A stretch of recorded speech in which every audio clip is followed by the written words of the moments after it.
Ok, bonsoir à tous.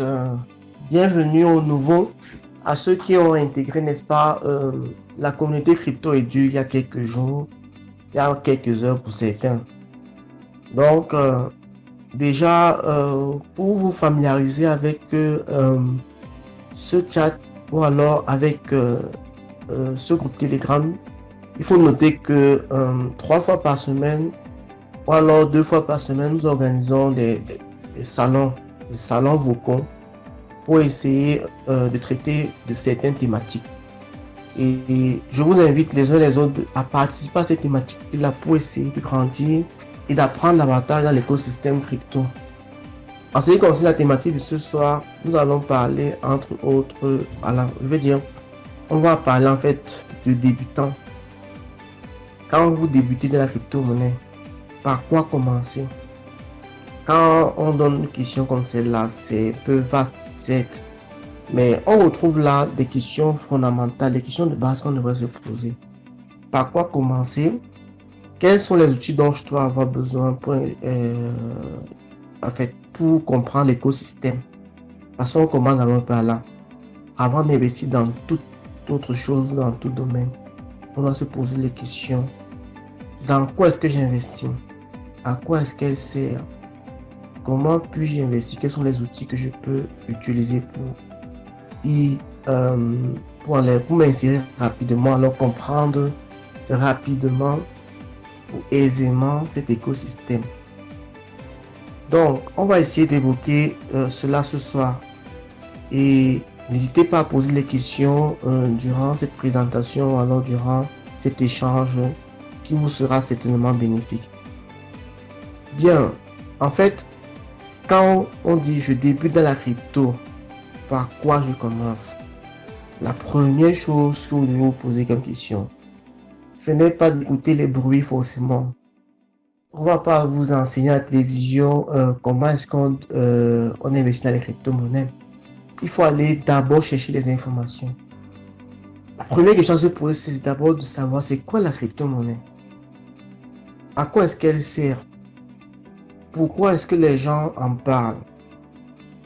Est-ce parce que on gagne beaucoup d'argent là-dedans? Est-ce aussi simple que ça d'aller juste déposer de l'argent dans la crypto-monnaie et de revenir le matin et d'être millionnaire? C'est des questions qu'on doit se poser. Pourquoi est-ce que ça déchaîne autant de passion? Pourquoi est-ce que des gens en parlent constamment à la télévision? Est-ce que le Bitcoin est la seule crypto-monnaie? Donc, pour comprendre tout cela, il faut d'abord définir ce qu'on entend par crypto-monnaie. J'espère que vous avez regardé un peu le challenge cette semaine et je crois que les uns et les autres ont proposé les définitions basiques qu'on entend par crypto-monnaie. Une définition simple de crypto serait simplement de dire qu'il s'agit d'un actif numérique. C'est un actif numérique, n'est-ce pas, qui est utilisé comme moyen de transfert de paiement ou alors valeur de réserve. Donc quand on dit un actif numérique, ça veut dire que c'est une grandeur qui peut prendre la valeur ou alors en perdre. Mais maintenant, on la ramène avec la monnaie, n'est-ce pas? La monnaie classique que nous connaissons tous, qui permet de faire des échanges de services ou de payer des services. Mais on va dire fondamentalement, la crypto-monnaie n'est pas une monnaie, mais elle s'en approche. C'est au cours du temps qu'elle va prendre encore cette dénomination de monnaie quand elle va faire une adoption plus générale ou plus grande auprès des uns et des autres. Donc, quand on a défini ce qu'on entend par crypto-monnaie comme ça, on doit se poser la question. Deuxième chose, quels sont les outils dont j'ai besoin pour comprendre cet écosystème? Où est-ce qu'on trouve les crypto-monnaies? La première chose que par exemple moi j'ai appris, c'est où est-ce qu'on trouve le listing des crypto-monnaies? Où est-ce qu'elles sont listées? Il y a un site ou alors il y a une plateforme qui répertorie toutes les crypto-monnaies qui sont connues à ce jour. Elles sont plusieurs, mais il y en a deux et qui répertorient le plus grand nombre de crypto-monnaies, à savoir CoinMarketCap et CoinGecko. C'est d'abord par là qu'il faut commencer. Quand vous en avez parlé de crypto-monnaie, vous pouvez vous y rendre. inscrire le nom de la crypto-monnaie, suivre ou alors avoir le minimum, à savoir son nom et son cours sur le marché. Mais ce n'est pas encore suffisant. Une fois que vous avez ces deux outils-là qui permettent de voir quelle est la crypto-monnaie, est-ce qu'elle est listée sur CoinMarketCap ou CoinGecko, vous devez vous demander, poser la question avant même. Comment est-ce qu'on achète une crypto-monnaie? De quoi est-ce que j'ai besoin pour acheter une crypto-monnaie? Déjà, il s'agit d'une crypto-monnaie sur une réserve de valeur. Forcément, en achetant cela ou en acquérant la crypto-monnaie, vous devez la stocker quelque part. Là, vous devez avoir besoin d'un wallet. Vous devez être capable de savoir comment l'utiliser, ce wallet. Comment installer ou créer un wallet. Quel wallet fiable je peux utiliser. Comme les tutos qu'Elvis a fait sur la chaîne, on a le wallet, Trust Wallet qui est très facile à utiliser. Vous devez savoir comment créer un wallet, comment enregistrer son adresse, je vais dire garder sa phrase mnémotique, qui est votre clé privée, qui est très important, qui ne doit jamais être partagée, qui doit rester votre propriété. À quoi est-ce qu'elle sert, cette clé privée? Elle vous permet de réactualiser, alors de récupérer les cryptos en cas de perte de votre téléphone ou alors de l'appareil que vous utilisez pour stocker vos crypto-monnaies, voilà vos actifs. Donc, elle est très importante. Deuxième chose, vous devez savoir comment puis-je retrouver l'adresse d'une crypto-monnaie ou alors comment ajouter un jeton dans une crypto-monnaie, dans un wallet, autant pour moi. Comment est-ce que je peux retrouver l'adresse pour recevoir? Une personne aimerait m'envoyer de la crypto. Où est l'adresse? Comment est-ce que je peux envoyer de la crypto-monnaie à partir de mon portefeuille? Il faut maîtriser cela. L'utilisation d'un wallet et ce qu'il en découle. Nous avons en fait un salon vocal et des vidéos qui expliquent clairement comment Trust Wallet fonctionne et comment on peut l'utiliser. Après cela, les autres outils, on aimerait bien investir. Bien, il faut savoir donc comment est-ce que j'achète la crypto-monnaie, quelles sont les plateformes que je peux utiliser à mon niveau, suivant la région où je me trouve. Si je suis en Afrique, il faut que je me rapproche des plateformes comme moi. Alors j'essaie de comprendre comment les plateformes, les applications comme Ediara fonctionnent, où on peut avoir facilement de la crypto. Vérifier si mon pays est éligible. Je télécharge l'application Ediara. J'essaie de trouver un tuto qui explique comment acheter la crypto-monnaie à partir d'Ediara. Si ce n'est pas possible, alors on essaie de voir est-ce que les plateformes comme Paxful ou alors Pulsar peuvent me permettre d'acheter la crypto-monnaie ou encore Local Bitcoin. Vous créez un compte dans ces différentes plateformes et vous pouvez ainsi passer votre ordre pour l'achat des crypto-monnaies. Si vous avez une carte Visa, vous pouvez aussi le faire sur Binance. Vous créez un compte Binance. C'est très facile. Tout comme vous créez vos boîtes email ou comme vous créez vos comptes Facebook. C'est très facile. Vous avez besoin d'un numéro de téléphone et d'une boîte email. Vous créez votre compte Binance. Et vous regardez aussi les tutos, bien sûr. C'est pas comme vous allez passer à l'action tout de suite, mais vous regardez les tutos, comment on achète. Quand vous avez donc la certitude de maîtriser le processus, vous pouvez y aller.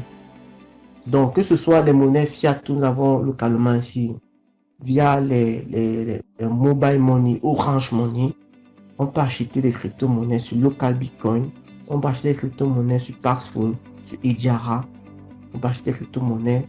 Donc, tout va dépendre de votre budget et de la façon du pays où vous vous trouvez en fait.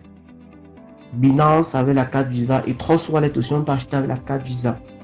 Donc, voilà les choses comme ça que vous devez comprendre. Maintenant, quand on a compris comment acheter, on va savoir, mais qu'est-ce qu'on achète? Est-ce que vous allez faire comme si vous allez au marché, des habits? Vous trouvez les habits qui vous plaisent, bon, à vue d'œil c'est bien, vous essayez, vous êtes content et vous rentrez à la maison, c'est pas ça. On va pas juste rester à distance, il va falloir utiliser des outils pour essayer de comprendre, de mettre, de voir dans quelle crypto est-ce qu'on peut investir. On se lève le matin parce qu'on a entendu, une personne a dit, bon, le Bitcoin performe bien, on l'acheter. Et autre chose avant que je continue, il faut faire l'effort d'acheter les crypto-monnaies qui sont stables, alors les stablecoins. serait le mieux parce que fort malheureusement, on aime toujours acheter le BTC. Et le temps qu'on ait fait la liste des achats qu'on aurait fait, le BTC peut perdre de la valeur. Donc, il faut toujours essayer d'acheter les stablecoins au maximum. Ça peut être des BUSD, ça peut être des USDT, ça peut être du DAI, ça peut être de l'USD. Donc, c'est très important. Donc, une fois que ces choses-là sont maîtrisées, en étant au niveau des outils, comment est-ce que je vais investir? Au niveau de la chaîne Elvis Condio, vous avez une série de vidéos qui parlent de certaines crypto-monnaies. Elvis le dit chaque fois, il n'est pas un conseiller financier, mais il met en fait sur votre radar une certaine quantité de crypto-monnaies qui ont des fondamentaux solide. Une fois que vous avez une certaine histoire, vous voulez savoir apprendre davantage sur les crypto-monnaies ou alors la crypto-monnaie dans laquelle vous voulez investir, vous pouvez avoir cette liste-là. Vous partez faire vos petites recherches à votre niveau en essayant de répondre à 5 questions. C'est vrai qu'il y en a plus, mais 5 questions. Est-ce que cette crypto-monnaie-là a une forte communauté? Bon, quel est le problème que la crypto-monnaie essaie de résoudre? Est-ce qu'elle a sa propre blockchain? Quel problème elle essaie de résoudre? Est-ce qu'elle a une forte communauté? Est-ce que les gens adhèrent à ce projet suffisamment? Est-ce que cette crypto-monnaie-là, en fait, le projet porté par crypto-monnaie communique assez? Est-ce qu'ils ont un groupe Telegram? Est-ce qu'ils ont un groupe Twitter? Qu'est-ce qui se dit là-bas? Est-ce qu'ils sont sur Reddit? Et l'équipe derrière, est-ce qu'ils ont l'expérience? Est-ce qu'ils ont les moyens de leur politique, de ce qu'ils prétendent faire? Est-ce qu'ils ont déjà fait une levée de fonds? Est-ce qu'ils ont une grande communauté, comme je l'ai dit tout à l'heure? Est-ce que l'équipe derrière est expérimentée? Ça, je répète encore, en regardant la roadmap. Ou en sentant au niveau de la roadmap. Quand je parle de la roadmap, c'est un peu le feu de route. Est-ce qu'ils ont déjà établi la première étape? Est-ce qu'ils sont la deuxième étape? Toutes ces questions-là, vous pouvez les retrouver dans les vidéos d'Elvis. Et même dans ce forum, on a déjà organisé un chat pour ça, un salon vocal. Vous allez retrouver toutes ces questions-là. Une fois que vous avez fait cette recherche minutieuse, en fonction de votre budget maintenant, vous pourrez voir si vous pouvez commencer par 2, 3, 4 ou 5 cryptos. Déjà, il faut éviter d'entrer tout de suite dans toutes les cryptos dont on vous parle. Prenez votre temps d'étudier le sujet. On sait qu'il y a de l'euphorie, on sait qu'on a l'impression qu'on est en train de manquer quelque chose. Mais ça ne va pas disparaître du jour au lendemain. Il faut d'abord étudier le projet. Bon, lorsque vous êtes conscient du projet, vous devez vous poser la question, est-ce que le budget que j'ai mis en place, est-ce que je suis prêt à le perdre? Parce que vous pouvez bien investir dans un projet et ça ne marche pas comme vous voulez. Malgré que tout le monde a confirmé les fondamentaux. Vous avez fait vos propres recherches, vous avez les confirmations. Vous avez une certaine sérénité en y investissant. Donc vous devez penser à ça. Est-ce que je suis prêt à perdre les 100 $ que je vais mettre dans les ADA par exemple? Est-ce que je suis prêt à perdre les 100 $ que je vais mettre dans les cakes si à jamais le cake disparaît? Donc vous devez se poser des questions. Donc, ayant investi, il faudrait apprendre maintenant à sélectionner minutieusement ces crypto-monnaies-là et préparer ce qu'on appelle le take profit. Vous n'avez pas investir dans une crypto-monnaie et attendre qu'elle monte indéfiniment. À un certain moment, il y aura, n'est-ce pas, ce qu'on appelle une chute ou alors une reprise. Vous devez trouver un moyen en même temps d'entrer et de sortir avec vos profits. C'est-à-dire être capable de faire une stratégie où vous allez dire, bon, si ça fait x3, je retire d'abord mon capital et une partie du profit. Avant d'attendre ce qui va se passer avec le reste. Et ceci peut se faire en pourcentage. Vous pouvez dire, je retire d'abord 20% de ce que j'ai de mon investissement, peut-être qui contient votre capital et une partie de l'intérêt. Vous bâtissez comme ça votre stratégie sur l'investissement en crypto. Vous le faites graduellement. Tout ceci ne va pas se faire en un jour. Parce que l'investissement en crypto-monnaie demande de la patience. Ça demande de rechercher l'information. Parce que vous savez très bien que la personne qui possède l'information possède le pouvoir. Quand vous avez tous ces outils-là que vous agencez un à un, vous allez vous rendre compte que vous entrez tout doucement et tout progressivement dans cet écosystème-là. Et il y a tellement de méthodes d'entrée. Quand vous débutez, il ne faut pas tout de suite miser une grande somme. Commencez par des petites sommes.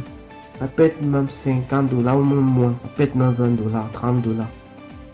Vous faites un projet de 2 ou 3 cryptos pour confirmer effectivement que vous maîtrisez comment envoyer de la crypto, comment recevoir de la crypto, comment acheter sur les plateformes, comment les stocker. Quand ceci est établi maintenant, vous pouvez davantage apprendre comment l'écosystème fonctionne. C'est quoi la blockchain? Les blockchains qui existent au niveau de ces crypto-monnaies-là. Est-ce que toutes ces crypto-monnaies-là résolvent le même problème? Vous devez savoir c'est quoi un shitcoin. Vous devez apprendre à savoir ce que c'est qu'un shitcoin. Donc, et ne pas suivre la meute. Parce que beaucoup de gens estiment que bon, quand une crypto-monnaie vient d'arriver, qu'elle est moins chère, bon, ça veut dire que c'est le projet du siècle ou c'est le projet. C'était le cas, c'est qu'il y a tous les gens sur la crypto-monnaie sont des milliardaires, des multimillionnaires. Donc, il va falloir être très prudent. Prendre le temps, n'est-ce pas à pas, à évoluer comme nous avons décidé, comme nous avons défini au départ. Comprendre ce que c'est que la crypto-monnaie. Comprendre ce que c'est que la blockchain. Comprendre ce que comment l'écosystème fonctionne. Où est-ce que je peux trouver les informations sur la crypto-monnaie? Comment est-ce que je peux envoyer de la crypto-monnaie recevoir? Comment est-ce que je peux acheter la crypto-monnaie? Comment est-ce que je peux me revendre ma crypto-monnaie pour retirer ma plus-value, le bénéfice? Et allant crescendo comme cela, vous pouvez maintenant passer à quelque chose de plus fort, qui est la formation. La formation est essentielle. La formation peut vous amener encore plus loin. Ne rechignez pas peut-être à voir que la formation peut coûter cher pour vous, mais vous êtes peut-être prêt à investir 1000 $ ou 500 $ dans les cryptos. Mais une formation qui n'atteint même pas 200 $, vous dites que c'est trop cher. Vaudrait mieux encore investir 1 million de francs dans la formation que d'aller perdre de l'argent peut-être, c'est pas à Shimon, d'autres plateformes où vous allez investir mais vous n'êtes pas formé à l'investissement. Pensez plutôt à ce que vous obtiendrez de cette formation-là. Parce que vous pouvez la monétiser à tout moment quand vous êtes bien formé. Et la formation est continue, n'est pas une seule fois. Vous pouvez vous former aujourd'hui, vous avez appris un certain nombre de choses. Demain, vous en aurez encore besoin parce que cet écosystème est aussi dynamique, il faut le comprendre. Il évolue à chaque temps. Et si vous voulez rester dans le game, c'est-à-dire rester le plus souvent très très performant dans cet écosystème, il va falloir naturellement prendre le temps de se former aussi et de s'informer. Il va falloir trouver les outils d'information qui sont disponibles aussi sur la chaîne de Elvis. Parce que vous devez savoir qu'en dehors, n'est-ce pas, de CoinMarketCap et CoinGecko, où vous trouvez les liens sur les sites des projets qui se lancent, où vous trouvez aussi la trace des transactions de la crypto-monnaie depuis qu'elle a été créée, des transactions de la blockchain de cette crypto-monnaie-là. Vous devez être capable aussi, par vous-même, de découvrir les nouveaux projets qui se lancent. En allant par exemple sur des sites comme ICO Drop, vous trouverez des projets qui se lancent. Trouverez des plateformes qui sont des lanceurs de projets. Et pas à pas comme ça, vous pourrez apprendre les autres moyens pour optimiser votre portefeuille, comme la DeFi, qui est la finance décentralisée, comprenant ainsi le staking, l'engine, le farming, que nous avons déjà évoqué dans plusieurs salons vocaux ici.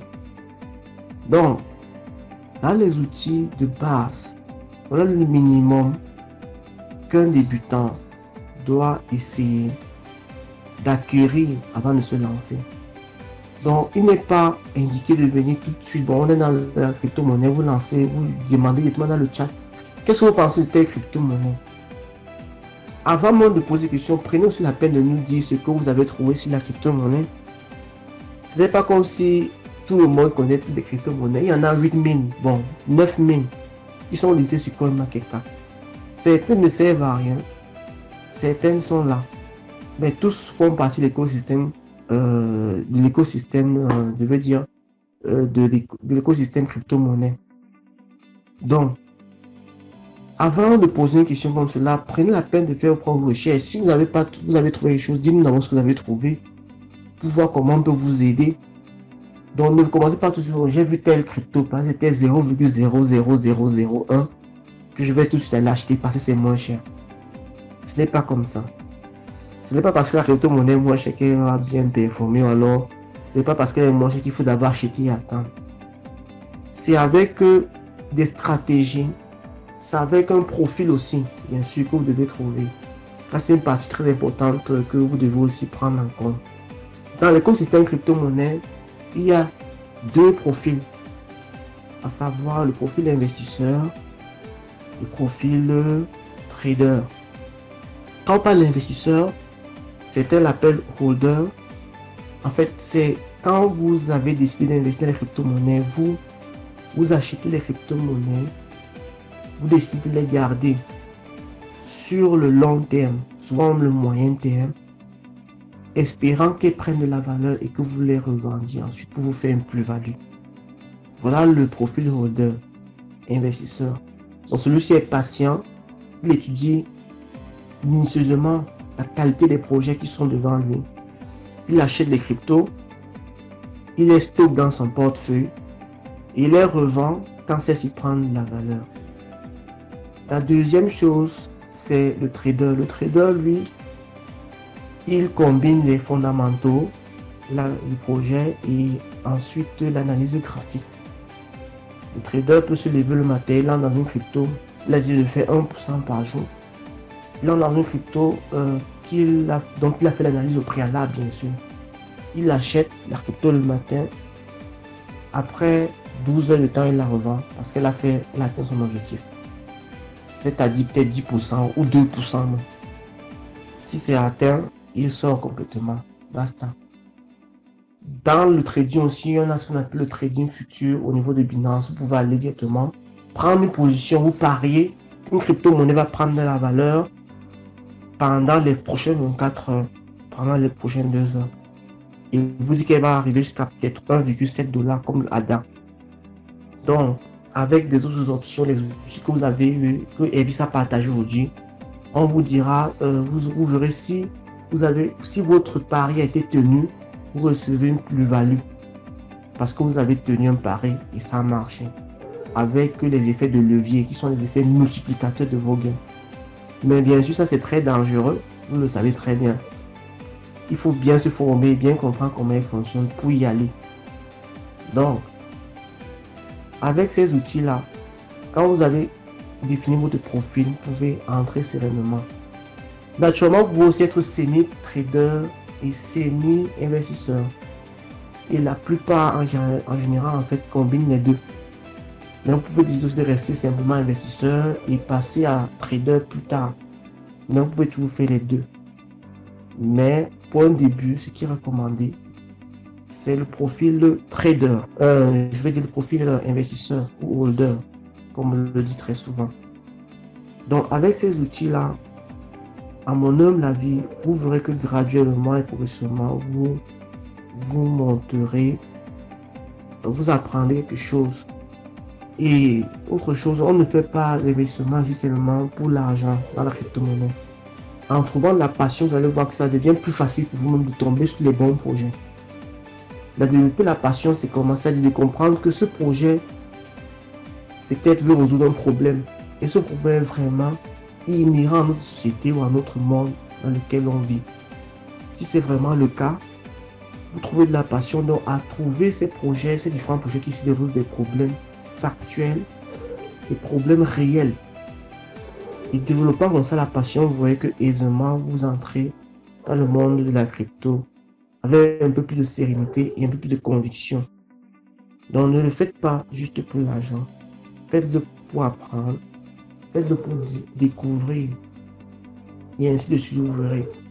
Bien sûr, au début on fait beaucoup d'erreurs, on apprend comme moi j'en ai fait beaucoup et je suis sûr que ceux qui sont avec nous se seront partagés leur expérience et aussi vous donner leurs conseils pour un début quand vous vous lancez dans la crypto-monnaie. qu'est-ce que vous devez apprendre, qu'est-ce que vous devez faire, quel est le minimum à faire. Et surtout, n'oubliez pas, comme je vous ai dit, la formation reste très importante. Il faut se former et s'informer, toujours et en permanence. Vous avez la chaîne YouTube où on donne des informations. Très souvent, ça peut arriver que ce n'est pas suffisant. On partage des liens même sur d'autres sites où vous pouvez aller avoir encore plus d'informations. Et avec tous ces outils-là, je pense que vous serez armé pour, n'est-ce pas, réellement entrer dans le monde de la crypto-monnaie. Donc, ceci, je ne vais pas monopoliser la parole. Je vais donner la parole à Paulette et ensuite à Diem pour qu'ils nous ajoutent quelque chose au niveau de la thématique de ce soir, qui est de savoir, je débute dans les cryptos, par quoi est-ce que je commence? Merci Ghislain. Merci aussi pour ton intervention. Je pense que tu as tellement bien résumé que je ne sais pas ce que je vais, je vais rajouter en plus. On va dire, tu as décrit vraiment là le parcours en fait idéal, le chemin idéal qu'il faudrait parcourir pour pouvoir arriver à une certaine sérénité dans ces investissements en crypto-monnaie. Donc c'est sûr que dès le départ, il est primordial de savoir quel est l'univers dans lequel on est en train d'entrer. Ça veut dire comprendre les basiques, c'est quoi une crypto-monnaie, comment est-ce que ça fonctionne, comment est-ce que je détermine en fait, j'étudie un projet pour savoir si le projet il est intéressant ou pas, quels sont les critères en fait qui permettent de sélectionner et de statuer sur un projet pour dire qu'on le trouve intéressant et qu'on est prêt à investir là-dedans. Ça, c'est sûr. Et tu as parlé aussi de la formation qui vraiment est qui est un incontournable. Et tu as dit quelque chose que je trouve vrai. Avant d'aller se former, c'est quand même intéressant de commencer par faire des recherches. Parce que si tu tombes tout de suite dans la formation pleinement, tu as des chances de... Elles sont souvent intenses. Et c'est difficile en quelques jours de pouvoir tout emmagasiner. Or, si tu avais commencé à faire tes propres recherches toi-même en amont, commencer à essayer de comprendre, le moment où tu rentres en formation, c'est plutôt, certes, tu vas apprendre des choses, mais ça va te permettre aussi de confirmer certaines choses ou de corriger des erreurs, certaines choses que tu n'avais peut-être pas bien compris. Ça te permet aussi de profiter du retour d'expérience en fait des formateurs, parce qu'en général, si je prends le cadre de la formation à Elvis, pendant sa formation, il revient un peu, il partage en fait des petits trucs qui ont fait son expérience. Il partage ses réussites, mais il partage surtout et aussi ses échecs. C'est bien d'écouter les réussites des gens, mais c'est aussi bien d'écouter les échecs et c'est bien aussi de savoir comment est-ce qu'ils ont fait pour pouvoir se relever. Et pour perdurer effectivement dans cet univers, il faut un peu de passion quand même. Et il faut essayer de développer la passion. C'est ça qui permet un peu d'entretenir la flamme, de continuer à rester au parfum en fait de ce qui se passe, de chercher à savoir ce qui se passe.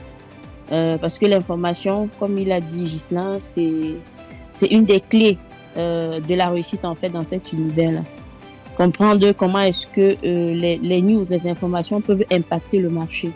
Comment est-ce que ça peut influencer le cours d'une crypto-monnaie dans un sens comme dans l'autre. Ce sont des notions qui sont primordiales à savoir. Et ne pas hésiter à poser des questions parce qu'il y a beaucoup de personnes aujourd'hui dans le forum, que ce soit dans les deux groupes, et de plus en plus qui sont là, qui sont disponibles pour pouvoir répondre aux questions, aux difficultés. Et aussi la dernière chose que je peux rajouter, c'est il faut pratiquer. Il faut prendre un petit montant, il faut se lancer en fait. C'est en essayant en fait qu'on on va peut-être commettre des erreurs, on va avoir des réussites, on va croire qu'on avait peut-être compris certaines choses et se rendre compte qu'on n'avait pas compris. On va pouvoir valider aussi ce qu'on avait compris. Et c'est intéressant aussi vaut mieux faire des erreurs avec des petits montants que de faire des erreurs à partir du moment où on a décidé de pleinement investir. Et aussi, pour ceux qui entrent nouvellement dans le marché, il faut bien regarder parce que le marché, tel que soit vous connaissez déjà, soit vous allez connaître, c'est des cycles. Je veux dire, une crypto-monnaie ne peut jamais monter de manière indéfinie jusqu'à toucher le ciel. un moment, forcément, ça va corriger. Donc, ça baisse, ça stabilise avant de repartir. Et le marché aussi a des périodes où il se comporte comme ça dans sa globalité. Donc, pour quelqu'un qui arrive en plein bull run, c'est-à-dire ça a déjà commencé, moi, je conseille de se former en regardant ce qui se passe et d'attendre quand il y a des grosses corrections générales du marché avant de rentrer. Je dis ça parce que c'est aussi un piège dans lequel je suis tombée, moi. Je n'ai pas toujours investi dans les bons moments, mais une chose est sûre, je ne peux plus refaire en fait ce genre d'erreur. C'est vraiment important. Soit on entre en début de bull market, mais si on n'était pas là, c'est passé, c'est mort. Soit on entre en plein marché haussier et vaut mieux attendre une correction pour pouvoir entrer. Donc voilà un peu. Je passe la parole à quelqu'un d'autre, celui qui veut intervenir. Je ne sais pas si Diem est disponible. Il pourra peut-être donner un peu son avis sur la question. S'il n'est pas disponible, je vais un peu réagir sur ce que tu viens de dire, Paulet. C'est très pertinent. Ça, il faut, en fait, c'est un art d'entrée, en fait. Ok, comme je disais, Paulet a dit quelque chose de très important. Je crois que nous tous on est passés par là. Et peut-être certains parmi vous vont aussi passer par là. Il faut éviter d'entrer dans une crypto quand elle atteint en fait, son point le plus haut. C'est pour ça que l'analyse graphique, le trading, dans la tuto que Elvis a présenté aujourd'hui était très important. On dit souvent buy de dip. Bon, c'est vrai qu'on peut souvent rester impatient parce que c'est aussi des choses comme ça qu'on a eu à faire comme erreur. On reste souvent, on dit bon non, la crypto va baisser. On attend, elle ne baisse pas, ne fait que monter. Et à la fin, on se retrouve piégé, tout comme un animal qui ne sait pas s'il doit aller à gauche ou à droite. Il n'y a qu'une seule direction, aller acheter en fait. Pourtant, on aurait dû aussi un peu analyser profondément le marché. Quand je dis analyser, c'est l'analyse graphique. Posez-vous la question, quel est le ATH de cette crypto-monnaie-là? Le ATH refait ici au all-time high. Donc, le prix le plus élevé qu'il a atteint ces derniers, en fait, depuis sa création. Donc, il faut regarder ça. Maintenant, on regarde les courbes. Bon, vous pouvez regarder une simple courbe graphique ou alors regarder les bougies pour savoir quel était le prix le plus bas aussi. Ça, c'est important. C'est les 7 derniers jours, les 24 derniers jours, quel était le prix le plus bas. Bon, quand on a déjà ces informations-là, on essaie d'analyser. Est-ce qu'il y a les news qui arrivent sur cette crypto-monnaie-là? Parce que s'il y a des news qui arrivent, c'est pas bon. C'est un bon signe pour la crypto, mais généralement, elle va prendre de la valeur. Il faut être très prudent. Maintenant, choisir son point d'entrée. Bon, et on n'entre pas complète. Souvent, même si on oublie d'entrer avec un prix élevé, on n'entre pas complètement. Je m'explique. Peut-être si vous voulez entrer dans le ADA, vous pouvez prendre 10 pièces aujourd'hui parce qu'elle a atteint une valeur basse. Dans 2-3 jours, vous prenez encore une dizaine de pièces ou peut-être un peu plus tard. Tout dépendra de votre façon d'entrer. Donc, vous pouvez entrer progressivement dans la crypto.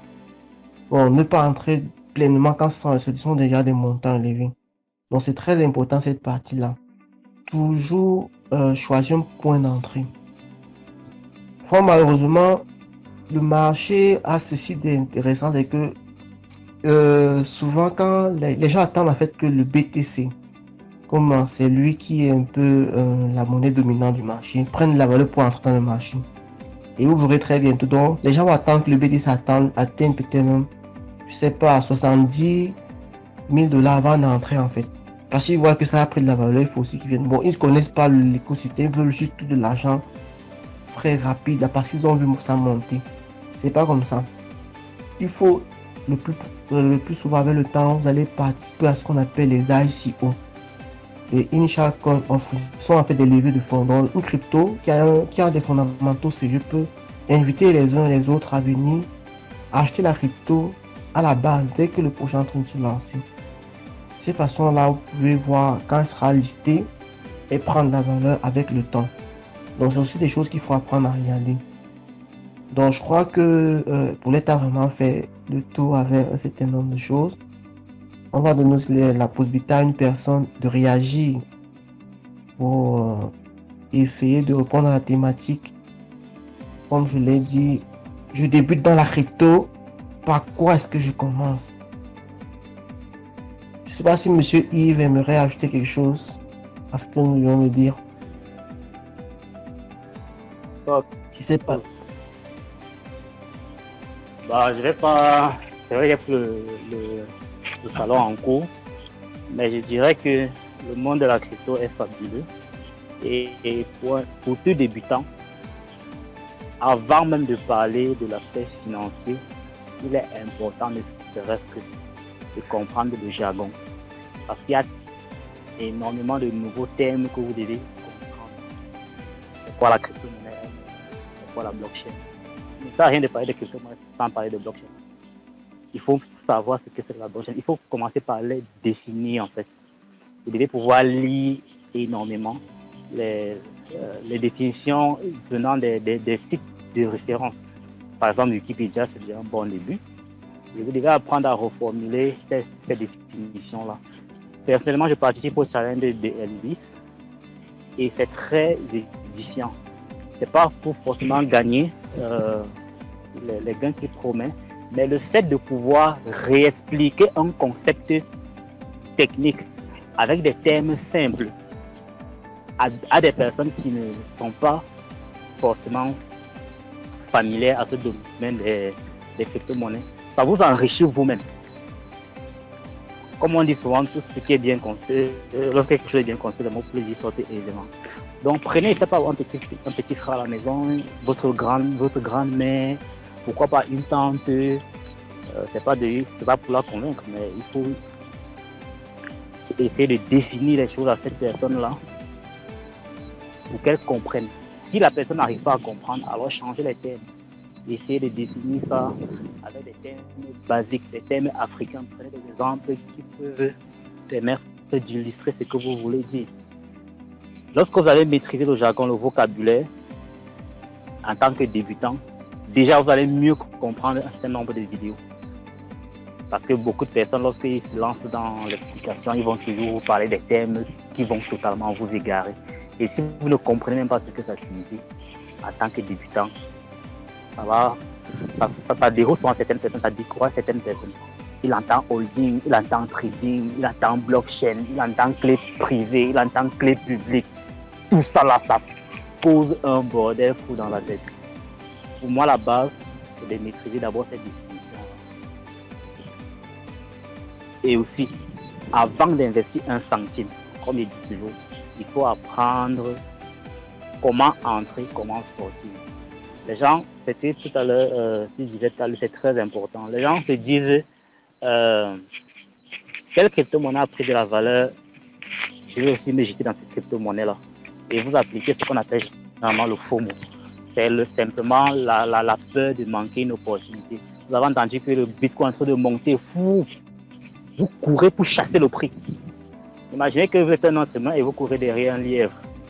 Vous pensez pouvoir le rattraper? Non. Le plus important pour vous, c'est de rester calme et d'attendre que le prix revienne à une valeur importante, une valeur acceptable pour vous. Et là, vous entrez dans le marché. Maintenant, entrez n'est pas le... Parfois, sortir même du marché, c'est encore une autre stratégie. Il faut savoir quand sortir. Et généralement, avant d'investir aussi dans une crypto-monnaie, prenez la peine, s'il vous plaît, de vous renseigner sur cette crypto-monnaie-là. Toutes les crypto-monnaies ne sont pas bonnes à investir. Et dans le groupe principal l'autre jour, il y avait une image qui circulait disant que depuis 2015, seules 5 crypto-monnaies ont réussi. Ça veut dire que les autres sont évanouis. D'autres n'existent plus. Ce sont des projets qui étaient pourtant prometteurs. Ça veut donc dire que vous devez minutieusement vous renseigner avant d'investir dans une crypto-monnaie. Et quand vous investissez, ayez la stratégie d'investissement. À quel moment entrer et à quel moment sortir. Parce que chaque crypto-monnaie a un cycle de vie. Je vois très souvent les gens parler des shitcoins, etc. Ouais. Il y a tellement d'enthousiasme là-dessus. Qu'est-ce qui se cache derrière? Qu'est-ce qui soutient ces projets-là? Et en termes d'investissement, regardez toujours le long terme. Si vous prenez une crypto-monnaie aujourd'hui et dans 5 ans, elle n'existe plus, ça va perdre votre temps. Donc, je dirais simplement définir tous les termes clés, réexpliquer cette définition-là à des personnes qui ne sont pas familières avec ce domaine-ci. Et rassurez-vous que ces personnes ont compris. Maintenant, savoir quand investir et avant d'investir dans une crypto-monnaie, renseignez-vous pleinement sur cette crypto-monnaie-là. Quelle est sa blockchain? Comment ça fonctionne? Quel est son écosystème? Quelle est la feuille de route de l'équipe, projet derrière, etc., etc. Maintenant, entrer, c'est bien, mais à quel moment entrer? Et aussitôt, vous êtes en train de réfléchir sur comment entrer, pensez aussi comment vous allez sortir. Il y a des gens qui entrent peut-être dans l'Ethereum, bam, ils investissent, je ne sais pas quoi, 2 millions de francs, c'est ça. Ils se disent que l'Ethereum là, ce n'est qu'un exemple, ça peut être le Dogecoin ou bien le Bitcoin. Bien, il est sûr que l'Ethereum là ou bien le crypto-monnaie en question, dans un an, il va prendre de la valeur. Sauf que 2 mois plus tard, la crypto-monnaie en question chute drastiquement. Voilà 2 millions de francs qui sont en train de s'envoler. Et si la personne n'a pas la stratégie de sortie, elle va rester là, casser, tout son argent s'évapore. Donc, il faut vous rassurer que vous savez quand entrer, vous savez quand sortir. C'est super important. Ne recherchez pas des crypto-monnaies qui vont forcément faire les fois 100, les fois 1000, les fois 50 000. Parce que c'est un degré de probabilité à la base. Il est plus facile pour vous, pas plus facile, mais il est plus probable pour vous de trouver des crypto-monnaies qui vont faire du x2 que de trouver des crypto-monnaies qui vont faire du x100. Personnellement, je préfère chercher, je sais pas quoi, 10 crypto-monnaies qui vont faire du x2. Je sais que quand ça fait du x2, je peux sortir et je sais comment je vais faire pour sortir, que de m'entêter à absolument trouver une crypto-monnaie qui va faire du x100, du x100, du x100, du x100. Non, ne soyez pas obsédés par ça. Il y a aussi un peu de chance dedans, il y a un peu de possibilité dedans, il y a pas mal de choses. Donc c'est la contribution que je peux apporter un peu à ce salon aussi. Ok, merci Yves pour la pertinence, n'est-ce pas, de cette contribution. C'est très intéressant et je crois que les autres en sortent vraiment enrichis par ce que tu viens de dire. Donc, à présent, on va donner l'opportunité aux autres de poser des questions, même de donner aussi leurs contributions. Et je sais très bien qu'une bonne partie d'entre vous ont des questions. Mais avant de continuer, je voudrais vous rappeler que dans le chat, en fait, dans le forum pour les débutants, nous avons beaucoup de documents. Comme Yves l'a dit, vous retrouverez toutes les définitions des termes importants utilisés dans le jargon de l'écosystème crypto-monnaie. Vous avez le glossaire. Essayez de le télécharger et retrouver là tous les termes que nous utilisons ici. À savoir, c'est quoi un airdrop? C'est quoi un fork d'une crypto-monnaie? C'est quoi le flipning? C'est quoi le halving? C'est quoi le holding? Vous retrouverez tout ça là-bas. Quand vous les définissez, maintenant, vous les transformez en vos propres mots les plus simples possibles. Les plus simples possibles pour pouvoir... Parce que c'est en apprenant aux autres qu'on apprend davantage, comme Yves l'a dit. Donc, n'hésitez pas à le faire et soyez patient, Prenez le temps de comprendre l'écosystème, pas d'euphorie. N'ayez pas le FOMO, fear of missing out, comme Yves l'a dit. Prenez la peine, pas à pas, posez des questions. Et vous verrez que pas à pas, vous entrez dans l'écosystème. Et ce n'est pas un système d'investissement d'entrée justement, comme les investissements, les hypes nous ont appris classiquement d'entrée. Vous déposez de l'argent et au fur et à mesure, vous allez avoir des revenus. Il va falloir suivre vos cryptos, les cryptos dans lesquels vous avez investi. Suivre les news, les nouveaux développements de cette crypto-là. Est-ce qu'ils suivent leur roadmap? C'est-à-dire la feuille de route, est-ce qu'ils la suivent? Vous n'êtes pas juste investi dans une crypto-monnaie, vous attendre qu'elle fasse x100 ou x10. Il va falloir suivre de près la crypto, les développements de cette crypto, ce qu'en pensent les autres. Et constamment et graduellement, vous allez voir si les fondamentaux que vous avez déjà retrouvés se confirment au fil du temps. Et ceci doit se faire minutieusement pour chacun des projets. Et d'autre part, quand il va parler des cryptos, bon, que vous attendez seulement qui font x100, x10. On n'a pas dit forcément que certaines n'y entrent pas là-bas, mais sachez que les autres y entrent, mais avec déjà une stratégie de sortie. Donc, on parle des shitcoins ici. Donc, on n'entre pas là-bas n'importe comment. C'est entre eux qu'ils attendent que ça casse les zéros, comme on aime souvent dire. Ça dit qu'ils sont à 10 fois 100, quoi, ça, et ça va se faire éternellement. Non, non. Certains cryptos qui n'ont pas de bons fondamentaux ne vont pas perdurer. Ils ont juste un projet. Aussitôt qu'ils atteignent un montant, ils disparaissent. Et dans ces listes-là, vous allez trouver, par exemple, si vous trouvez par exemple un crypto comme le Kim Jong-un, ça n'a pas de sens. C'est juste le nom qu'on essaie de mettre, le nom de Kim Jong-il, que vous connaissez très bien, qu'on essaie de mettre en exec pour attirer les uns et les autres. Donc n'hésitez pas à faire vos recherches, à poser vos questions. Et je dis bien que dans ce chat, il y a beaucoup de tutos. Il y a un tuto sur comment utiliser Trust Wallet. Comment acheter les cryptos sur PancakeSwap depuis le Trust Wallet.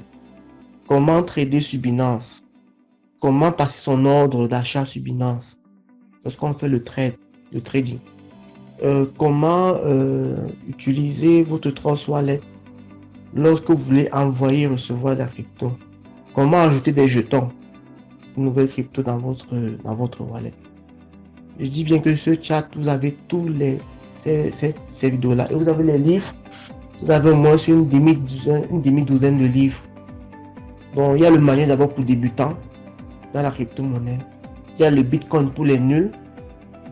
Il y a la crypto-monnaie, c'est quoi? Il y a le glossaire, c'est-à-dire le dictionnaire, une forme de dictionnaire pour les crypto-monnaies. Vous allez retrouver ces documents-là. Exploitez-les un à un.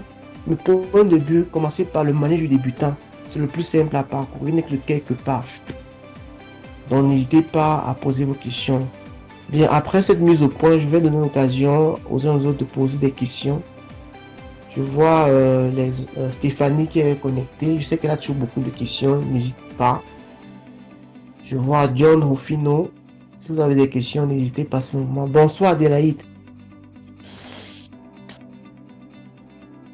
Bonsoir, monsieur Valérie Toukam. Bonsoir, Taleu. Bonsoir, ça va? Assez bien, et toi-même? Ouais, ça continue. Voilà, on est là, tranquille. Ça continue. Ah, ok. Donc, voilà. Ça veut dire que la journée a été? Oui, ça a été. Je me plains pas, il y a pire. Donc, voilà.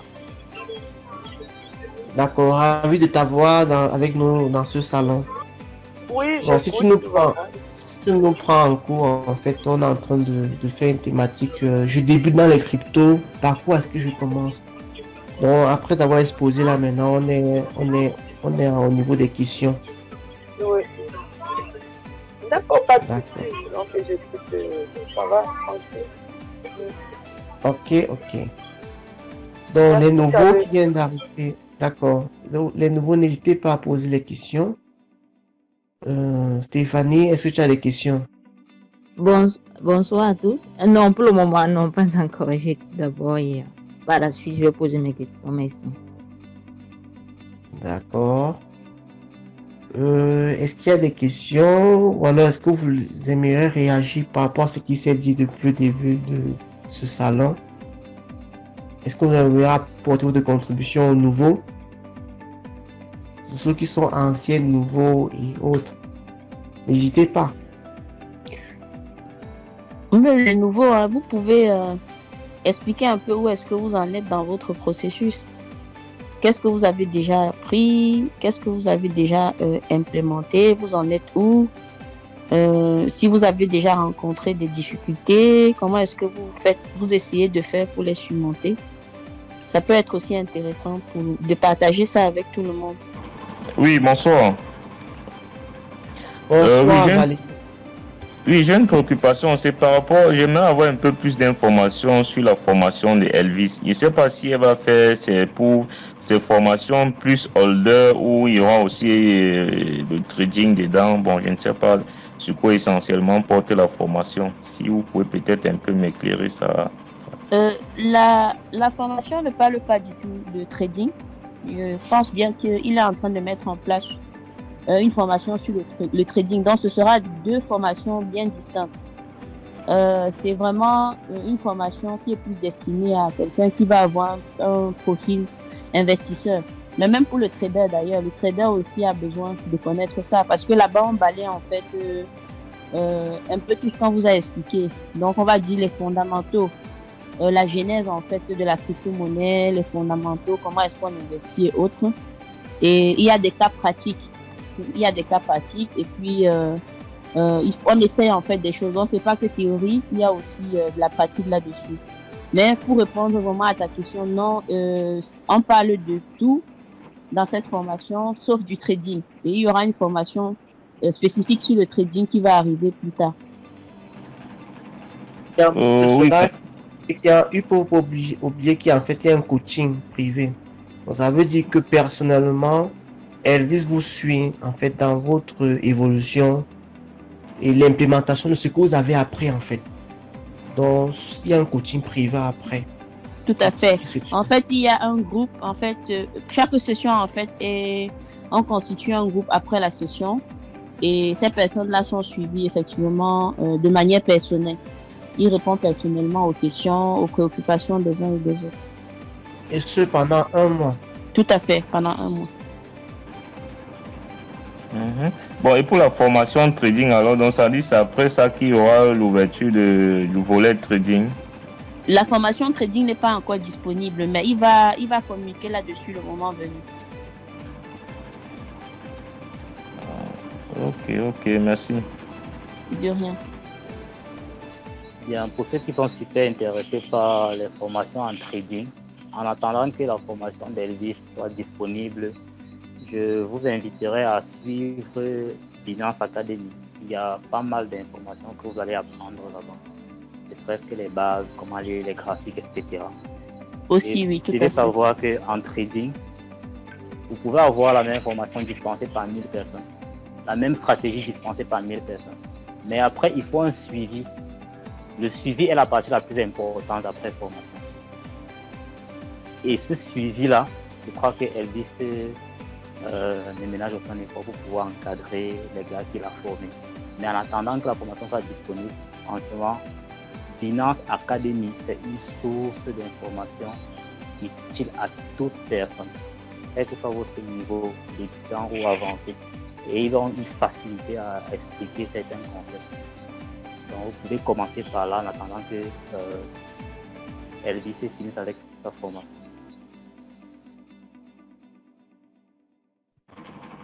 S'il vous plaît, Binance académique, là, c'est en français ou c'est en anglais? C'est comment on fait pour y accéder?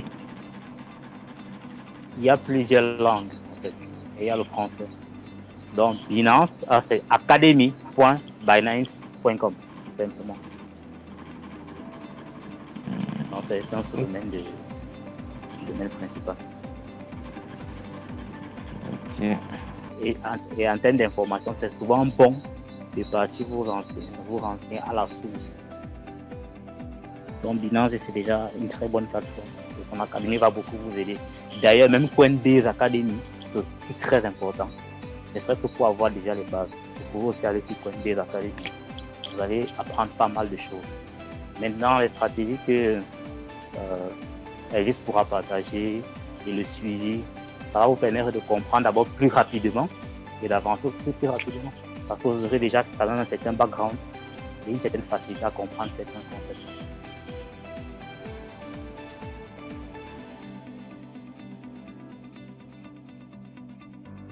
Ok, n'hésitez pas, n'est-ce pas, à partager vos difficultés ici.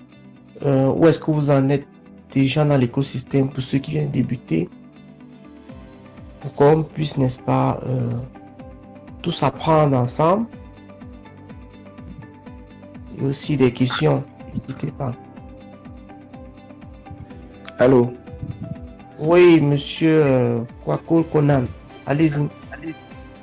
Bonjour à tous. Je suis Kwakol Konan depuis Abidjan. Oui. Ok. Euh, Envie de ce soir ici. excusez, bon, nous on est d'Afrique de l'Ouest. L'horaire est un peu décalé par rapport à nous.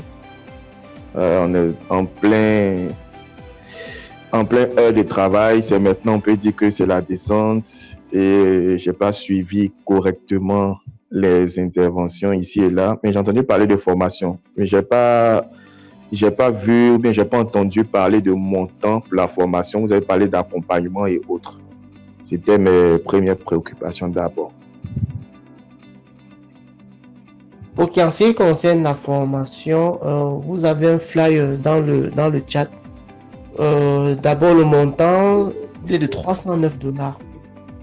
Et la formation va se dérouler du 9 au 17 juin avec Elvis. Et la formation se fera essentiellement en ligne.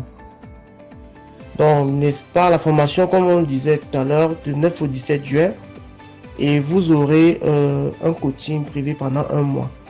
Et comme Paulette l'a dit, dans un groupe privé, vous serez suivi pas à pas pendant ce temps-là personnellement par Elvis. Donc, et les heures de formation sont aussi dans le flyer. Je vais repartager ça dans le groupe pour que vous puissiez avoir tous les détails et comment y accéder. Excusez, c'est qui Elvis? Bonne question. Ok, donc Elvis, n'est-ce pas, c'est lui qui est le promoteur de la chaîne Elvis Condio. Je crois que vous avez vu certaines de ses vidéos. Et c'est lui qui est aussi la personne qui a mis sur pied le conseil crypto et éducation. D'accord. Donc, je suis sûr que vous allez trouver encore plus d'informations sur lui sur Internet. Vous voyez, Elvis est donc le formateur dans ce domaine-là, en fait. Ok, je vois. Donc, vous avez trouvé vos... Je sais pas, vous n'avez pas vu les vidéos d'Elvis. Vous n'avez pas vu la chaîne YouTube Crypto Éducation. Bon, je vais dire la chaîne YouTube Elvis Condio. Je pense pas. D'accord, ça c'est pas un problème. Vous allez tout de suite alors vous abonner. Je vous recommande d'aller tout de suite sur YouTube pour taper Elvis Condio ou alors dans le chat tout de suite là. Je vais partager une vidéo, la dernière vidéo la plus récente. Vous allez vous abonner et activer la cloche de notification pour recevoir toutes les informations, pour recevoir toutes les dates auxquelles une nouvelle vidéo est postée en fait. Je viens de voir l'affiche. Allô? Oui. Je viens de voir l'affiche et je crois que le 9, vous avez dit du 9 au combien là? Du 9 au 17 juin. Les dates, tu vois, le 9, le 10 et puis le 16 et le 17. C'est quoi? C'est des week-ends ou bien c'est de quoi? Non, en fait, là, ce sont des dates et heures, en fait. Puisque vous avez vu, on a dit 9 au 17 juin, n'est-ce pas? Les dates et les heures auront lieu. J'ai vu date et heure. Le 9 et 10 juillet, le 16 et 17 juillet. Oui, cette semaine-là, c'est-à-dire la semaine du début, il y aura 2 séances, le 9 et le 10 juin. D'accord? La semaine qui suit, le 16 et le 17 juin. Et chaque séance va débuter à 16h GMT, bon, UTC. Ouais, c'est ce que j'ai dit. Apparemment, c'est pas orienté pour nous autres, hein, parce que là, c'est pas des heures pour nous qui sommes en Afrique de l'Ouest.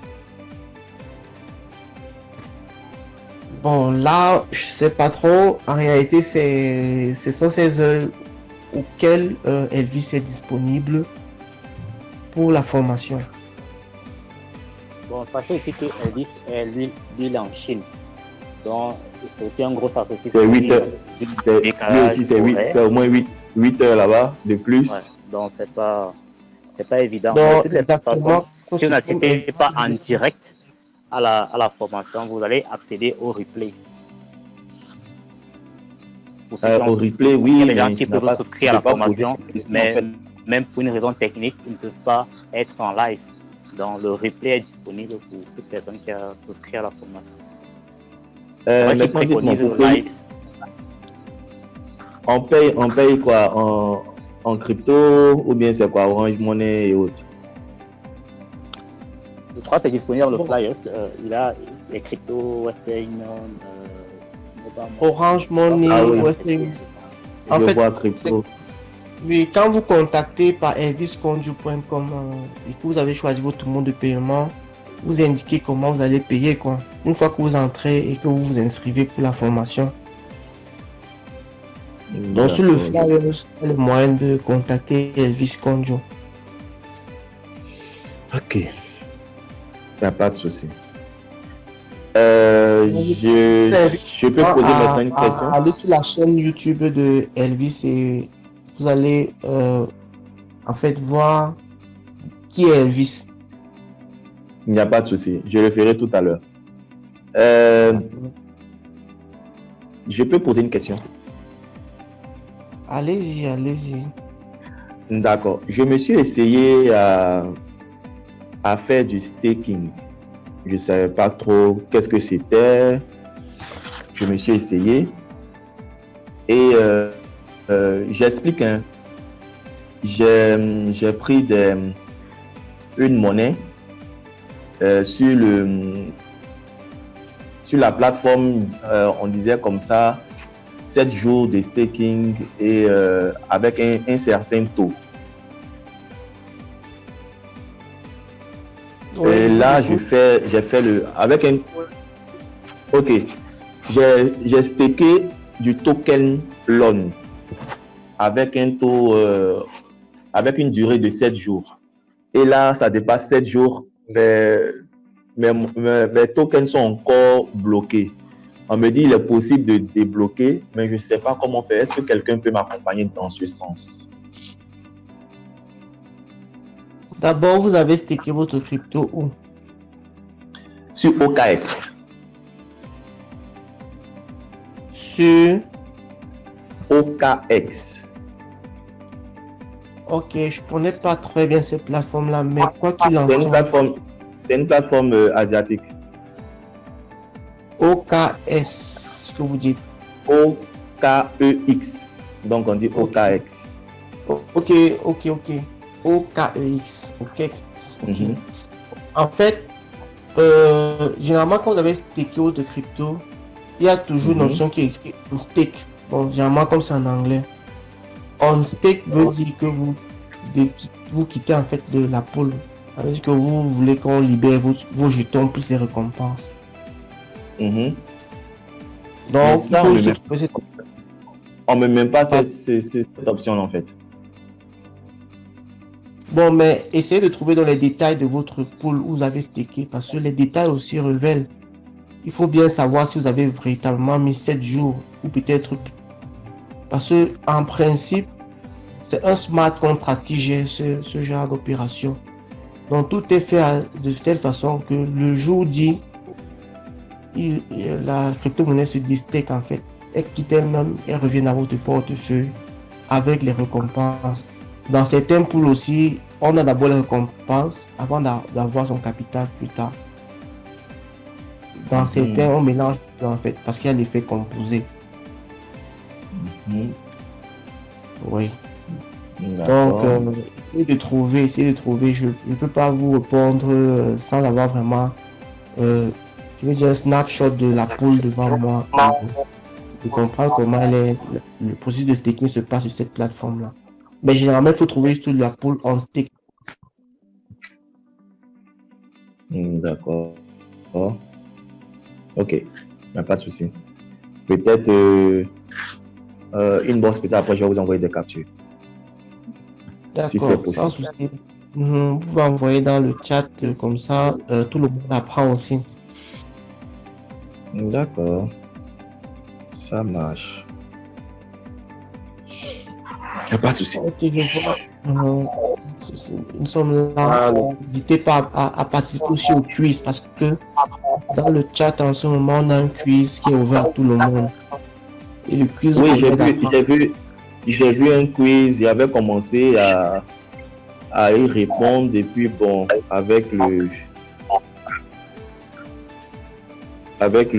boulot, je me suis arrêté en fait. D'accord, sans souci. Continuez juste à poser vos questions quand vous voulez. On est là pour ça. Je vois une autre personne qui aimerait poser la question. Loucha. Oui, bonsoir. Bonsoir. Je m'appelle Sourabi, mais je me fais appeler Loucha. Vous m'entendez? Oui, on vous entend à présent. Ok. D'accord, je dis que je viens de découvrir le monde de la crypto-monnaie. Comme je n'ai pas trop d'argent comme ça pour payer les formations, c'est dans ça que je suis allé sur YouTube, j'ai commencé à faire des recherches et je suis tombé sur des gens qui parlent de crypto-monnaie avec des bots.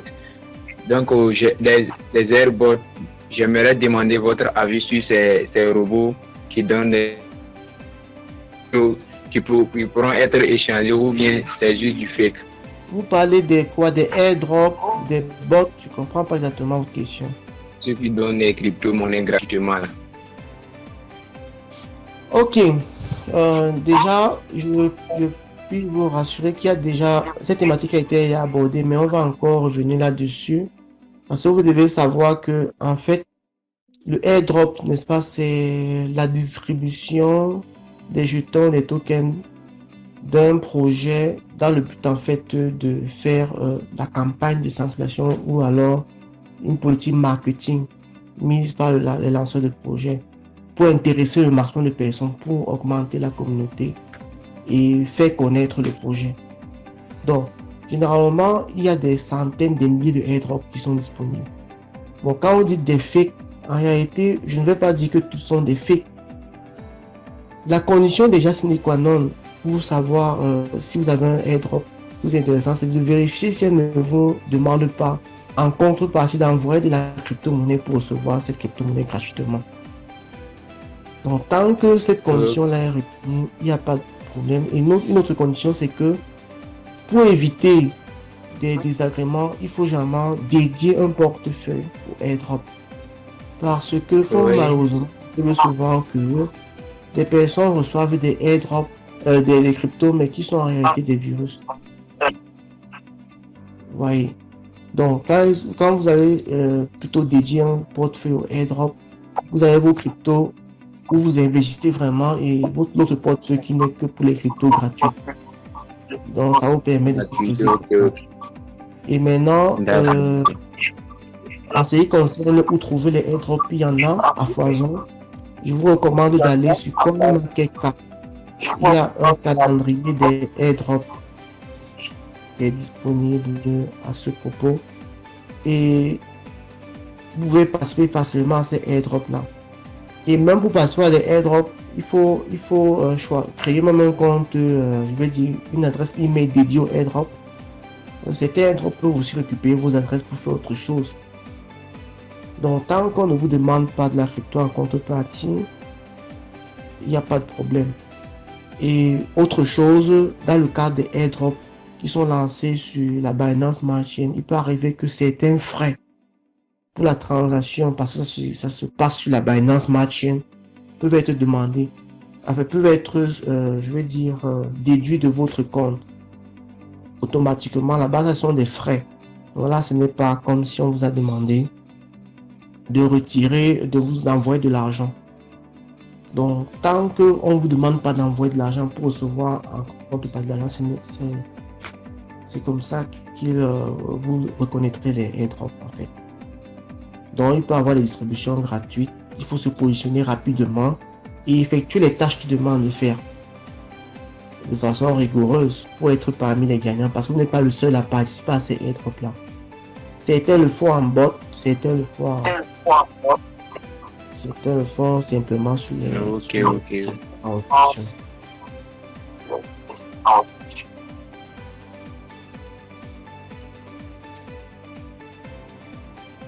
La crypto Carlife Chain, je l'ai eu gratuitement, je ne sais pas si elle pourrait être échangée après. Non, mais pour le savoir, c'est simple. Vous allez juste sur CoinMarketCap pour CoinGecko. Vous tapez Calan Chain pour savoir où est-ce qu'elle est listée. Et savoir où est-ce que vous devez échanger contre l'autre crypto. Ok. C'était mes deux préoccupations de la soirée. Merci beaucoup. Ok. Pas de souci. Alors, on attend d'autres questions, d'autres observations, d'autres partages. Oui, bonsoir. Maintenant, j'ai une question en fait. Oui, Stéphanie,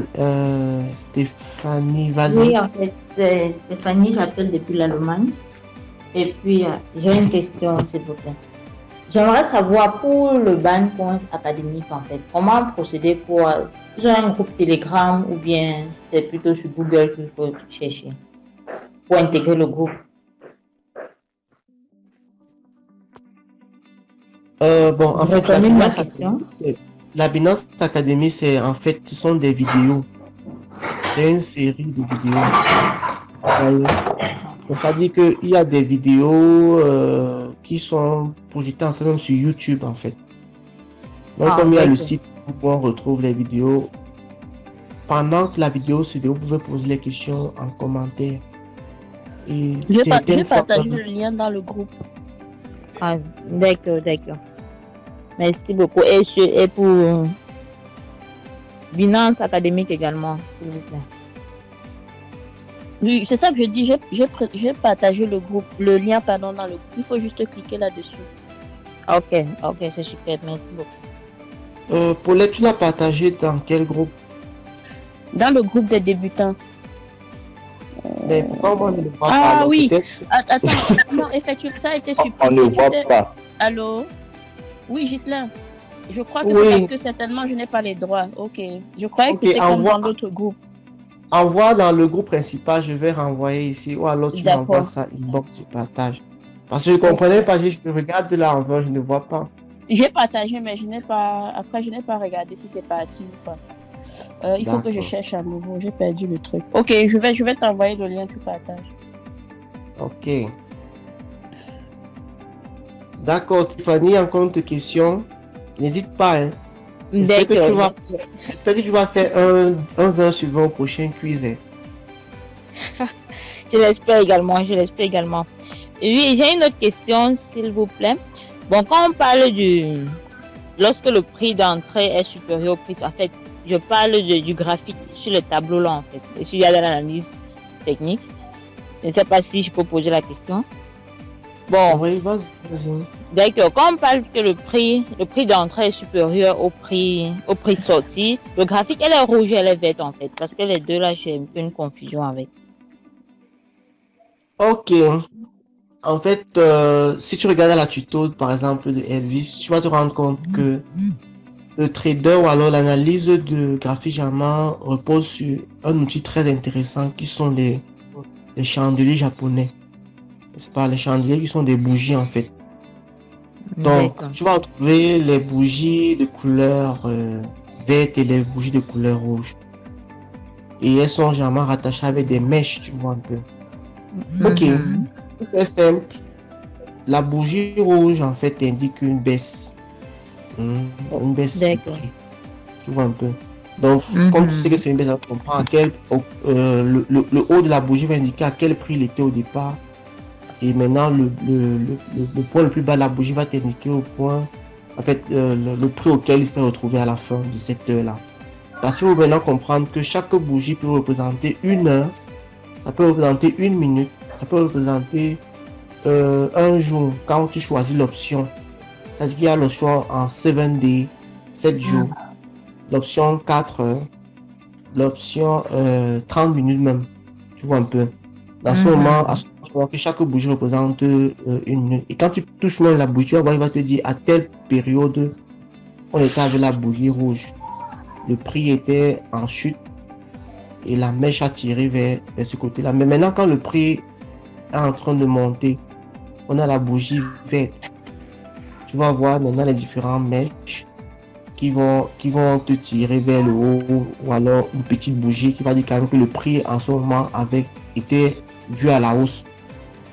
Mais maintenant, les autres études que tu dois mener, tu vas comprendre qu'il y a il y a des types de bougies, il y a les signaux qui montrent un retournement du marché, un renversement complètement du marché et autres.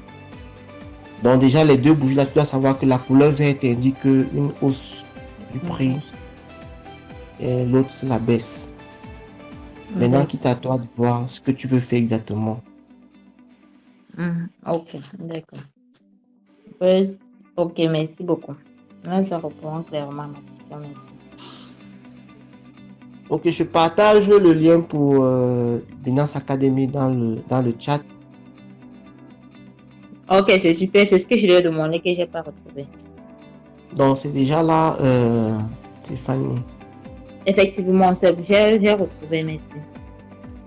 Donc, en fait, même comme Yves le disait, même sur YouTube, tu peux trouver... c'est juste que souvent, ils lancent des formations. Bon, c'est que c'est beaucoup d'heures, mais c'est très enrichissant. Quand tu as du temps, tu regardes les vidéos de Binance sur YouTube aussi. C'est pour ça ils ont un panel c'est très intéressant. Ça dit, on enchaîne 8 vidéos sur tout l'écosystème Binance. Ça permet aussi d'apprendre le trading, en fait. Il y a vraiment du lot de ce côté-là aussi. Et s'il vous plaît, c'est quoi le nom de les plateformes, en fait le nom officiel de les plateformes? Parce que quand tu vas taper Binance, par exemple, sur YouTube, il y aura tellement de vidéos qui vont apparaître. J'ai dit, c'est Binance, par exemple, c'est binance.com ou bien c'est quoi le nom de la chaîne YouTube? C'est ça ma question en fait.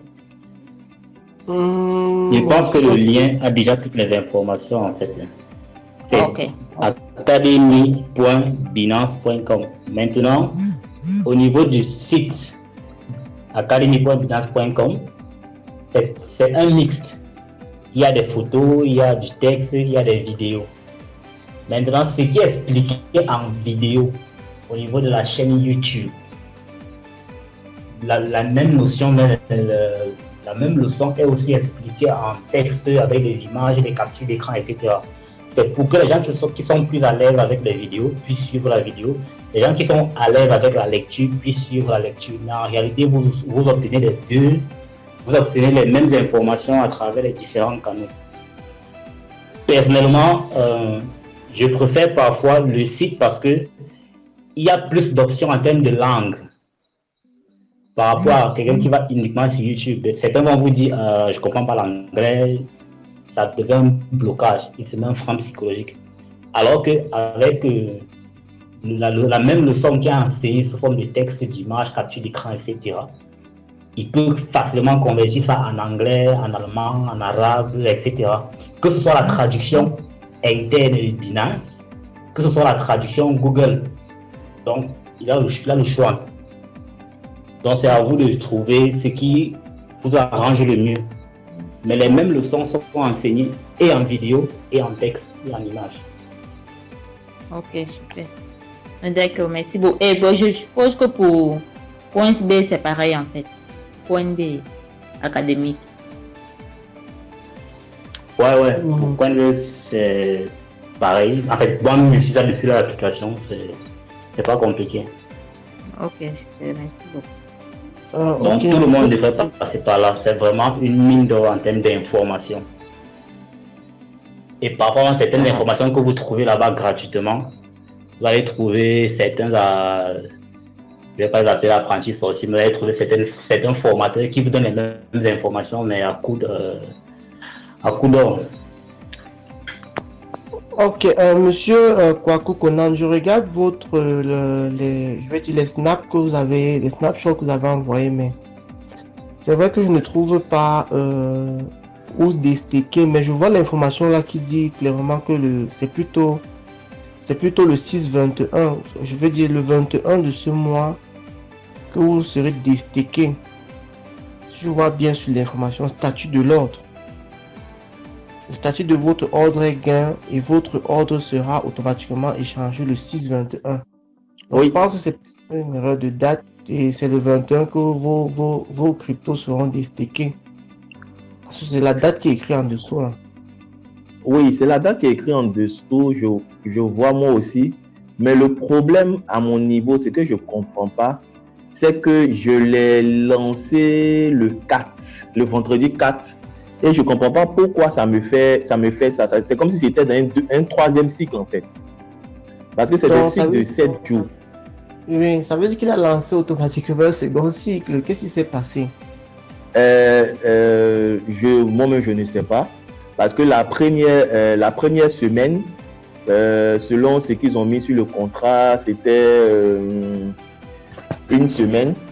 J'avais fait ça le vendredi 4. Donc, en principe, pour moi, soit le vendredi 11, ça devait prendre fin ou bien, je ne sais pas. Et le vendredi 11, j'ai vu qu'ils m'ont mentionné que j'aurais un bonus en loan de cet ordre-là. Vous avez vu 0, et quelques là de loan pour le 21. Je n'ai rien compris. En fait, c'est ma première fois de faire du staking, en fait. Donc, je trouvais ça bizarre. J'ai regardé. Je ne comprends pas. Allons aussi voir si le site est fiable. Non, le site, il est bon. Il est bon parce que il est au niveau de comment on appelle ça, du classement sur les exchanges. Il est tout en haut. Il est tout en haut. C'est vraiment c'est un bon site. C'est un très bon site. C'est bon. Ok, moi je me dirais qu'il y a deux, trois possibilités. Soit peut-être en stackant, vous avez activé une option d'automatisme. C'est ça que j'essaie de comprendre. Soit vous l'avez activé pour que, au cas où le 7e jour arrive et que vous n'avez pas encore claim, parce que c'est comme ça qu'on peut déjà. Oui, peut-être il relance le processus. D'accord. Mais je crois qu'il faut bien regarder les options. Et souvent, dans cette plateforme, ils offrent des vidéos pour expliquer les petites vidéos comme sur Binance. Pour expliquer comment sur les plateformes. Je pense qu'à ce deux niveaux-là, vous pouvez faire ça. Et une troisième chose encore que vous pouvez faire, c'est écrire au support de cette plateforme-là. Parce que moi, si vous écrivez, ils vont vous répondre forcément. Il n'y a pas de problème. Je pense que je vais pencher plutôt pour ça. D'accord. Parce que j'ai...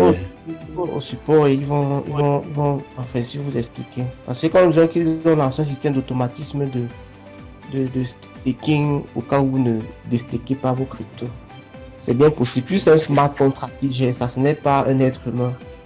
C'est un contract déjà automatisé. D'accord.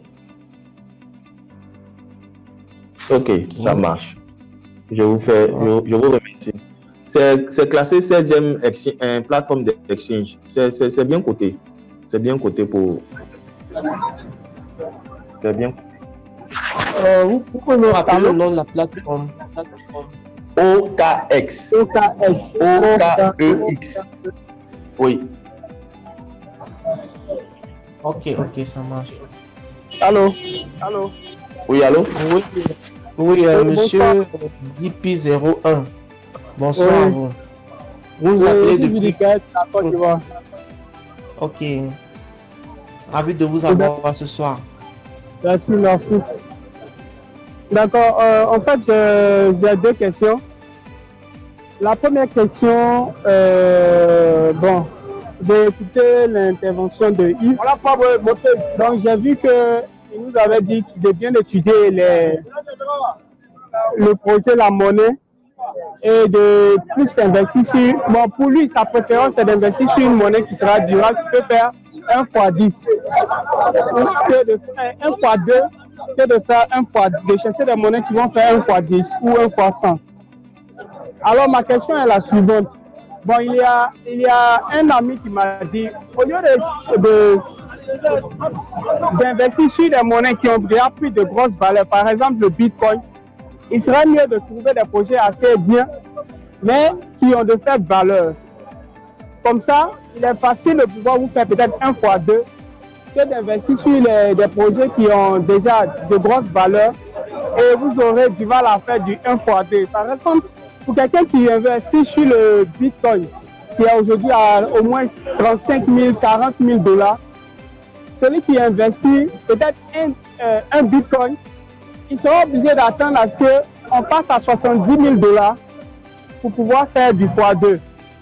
Contrairement à quelqu'un qui va investir sur peut-être du Tezos à 3 $, et il serait facile pour lui de faire du x2 parce que Tezos peut facilement atteindre 6 $. Donc s'il se prend 10 pièces de Tezos de 3 $, il peut facilement, que Tezos fait du x2, il peut facilement avoir un bon rendement par rapport au Bitcoin. Donc je voudrais avoir votre opinion relativement à cela. Je ne sais pas si je me suis bien expliqué. Ma question a été bien comprise. Ok. Non, j'ai compris. Je comprends où est-ce que tu as. En réalité, il est bien vrai que au niveau de la crypto-monnaie, il est à observer que certaines crypto-monnaies ont déjà atteint leur ATH ou alors sont déjà assez chères pour investir. Quand on entre dans ce genre de processus, il faut bien savoir, tout se fait en fonction de votre capital et en fonction de vos objectifs. C'est bien logique ce que votre ami a dit, c'est-à-dire qu'on ne peut pas aller tout de suite qu'on va l'acheter un bitcoin. Bon, si vous avez 40 000 $ ou 44 000 $, c'est bien. Vous pouvez toujours aller acheter si vous voulez investir dans le bitcoin. Par contre, il faut donc aller sur les altcoins.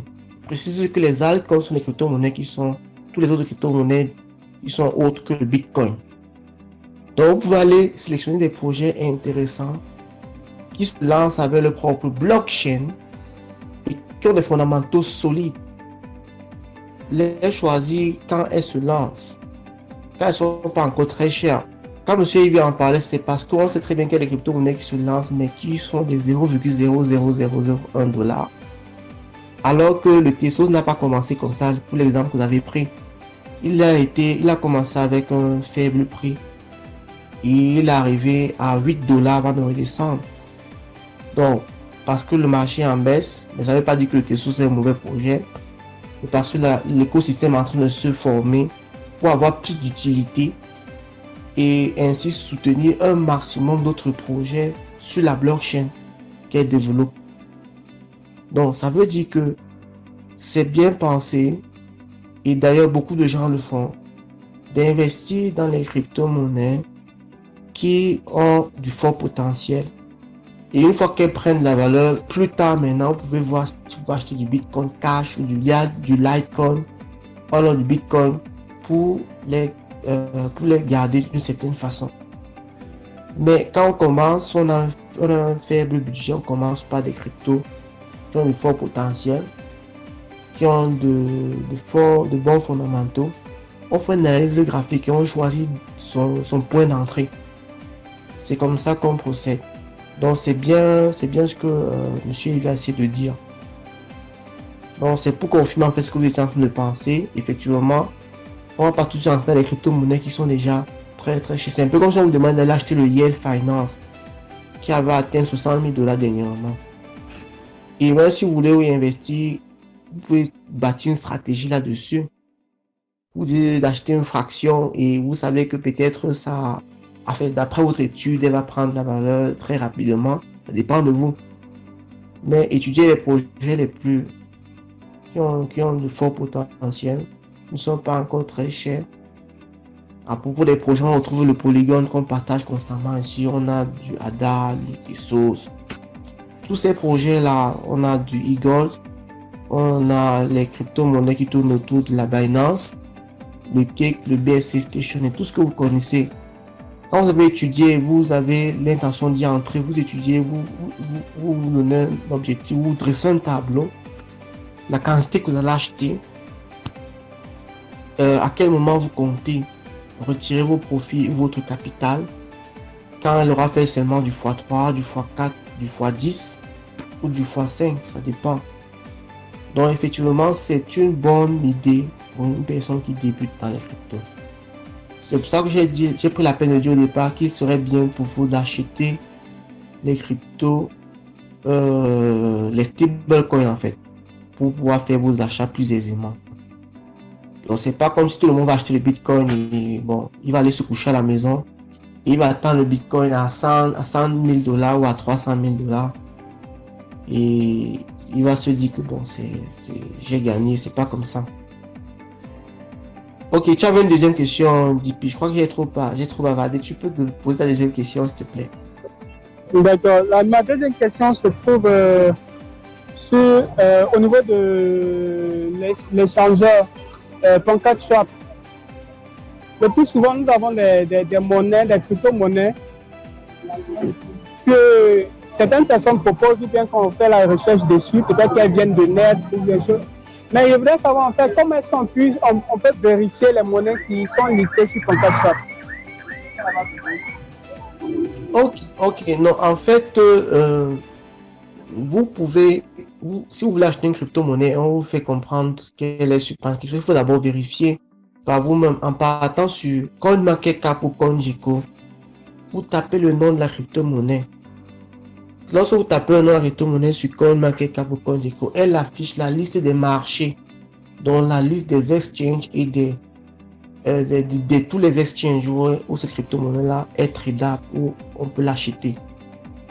Donc, il n'y a pas en fait une liste qui ne répertorie que les cryptos qui sont disponibles sur PancakeSwap, mais davantage quand vous allez sur PancakeSwap, vous allez au niveau de trade. Lorsque vous allez sur trade, il affiche en fait l'interface pour le swapping, pour l'achat. Vous pouvez appuyer sur la liste des crypto-monnaies disponibles. Vous appuyez sur la liste et la liste déroule en fait. Sur PancakeSwap, on peut avoir la liste. Mais bien sûr, une crypto-monnaie peut être listée sur PancakeSwap, mais elle n'est pas dans la liste. Quand vous vérifiez donc qu'elle est effectivement censée être sur cette liste-là, vous pouvez copier ce qu'on appelle l'adresse de contrat. Vous ajoutez comme jeton la liste de PancakeSwap qui est rattachée à votre wallet. Et pour le faire, vous avez un tuto dans le chat des débutants qui explique comment le faire.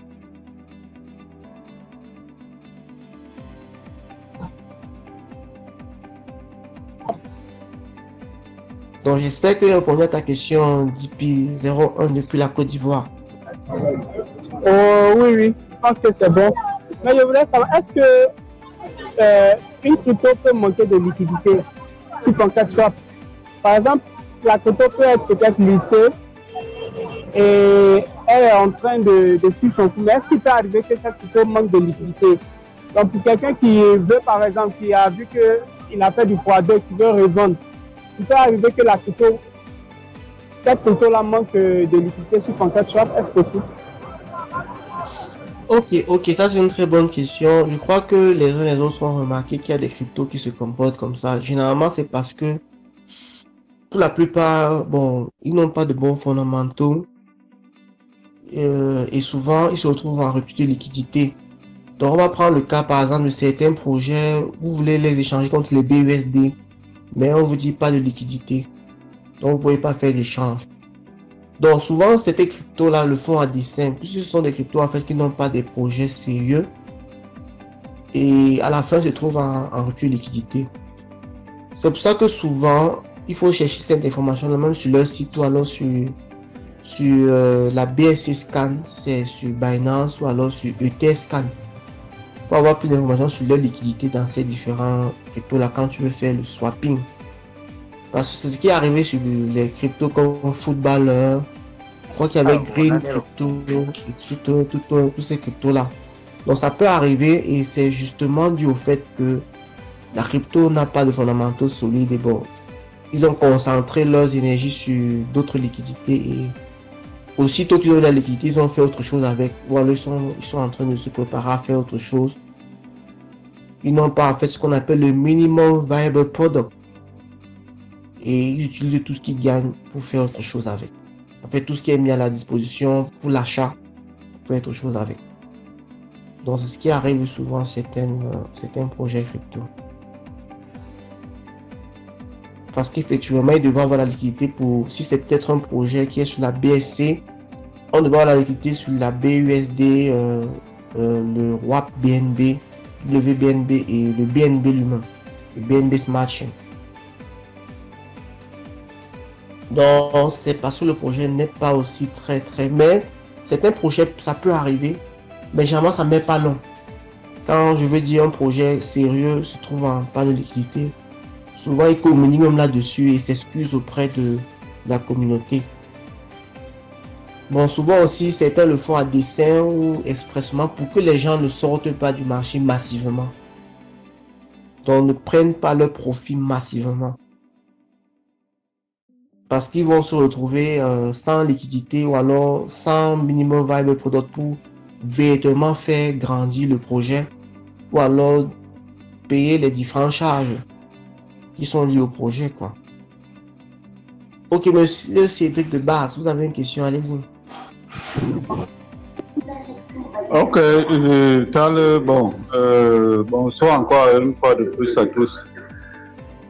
Je pense que je conseillerais aussi parce qu'apparemment il y a des nouveaux, de les balancer aussi le salon qu'on avait fait la dernière fois sur les passifs et les actifs. Ça va aussi les enrichir. D'accord, oui, le salon vocal sur les actifs et les passifs, très important. Donc, comme Ernest le dit, il faut l'écouter jusqu'au bout. En fait, tous les salons vocaux là, quand vous avez du temps, c'est comme si vous lisiez un livre, mais en audio. Vous le mettez là, vous l'écoutez en allant faire autre chose, en vacances, d'autres occupations. Ça va vous édifier énormément.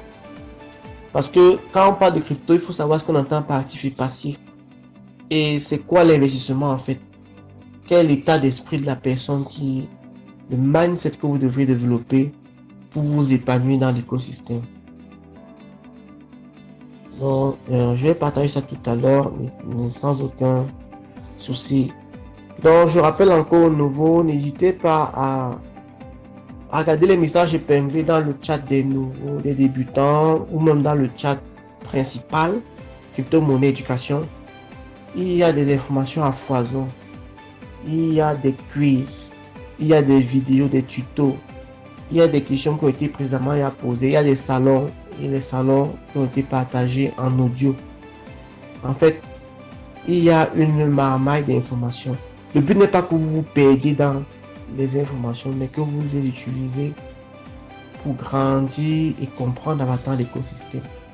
Et ainsi aussi apprendre aux autres. Et un rappel, vous avez le flyer de la formation qui va se lancer bientôt. Que vous pouvez y avoir approché de Elvis, le contacter pour ceux qui sont intéressés. Et la formation, en fait, elle est continue. Parce que je vous ai dit, c'est un monde hyper dynamique. L'investissement financier est un monde hyper dynamique. Il faut constamment se former. Donc même Elvis qui nous parle ici, il avoue constamment, il se forme. Il faut se former. Il faut se former. Donc, s'il y a toute autre question, vos observations par rapport au marché, vos ressentis par rapport au marché, c'est le moment, n'hésitez pas. Qu'est-ce que vous pensez du marché ces jours-ci?